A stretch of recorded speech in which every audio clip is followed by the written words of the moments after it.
అనగనగా ఒక అడవిలో ఒక సింహం ఉండేది. ఒకరోజు అది ఒక చెట్టు కింద నిద్రపోతూ ఉంది. అప్పుడు అక్కడికి ఒక చిట్టెలుక పరిగెత్తుకుంటూ వచ్చి పొరపాటున సింహం మీదుగా పరిగెత్తింది.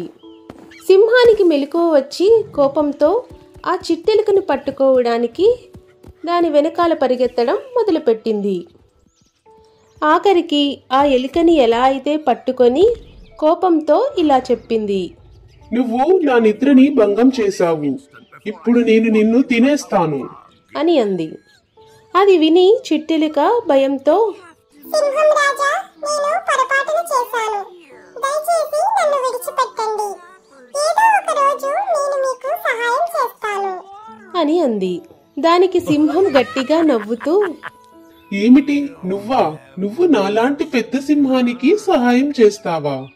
సరే, నువ్వు నన్ను నవ్వించావు, వెళ్ళు, నీ ప్రాణం కాపాడుకున్నావు అని దానిని విడిచిపెట్టేసింది. కొన్ని రోజుల తర్వాత సింహం ఒకరోజు అడవిలో నడుచుకుంటూ వెళ్తుండగా వేటగాళ్ల వలలో చిక్కుకుపోయింది. దాని గర్జనలు అడివంతా మార్మోగాయి. ఆ శబ్దం విని చిట్టెలుక వెంటనే అక్కడికి వచ్చింది. అది చూసి తన పదునైన పళ్లతో ఆ వలను కొరికేసి సింహాన్ని విడుదల చేసింది.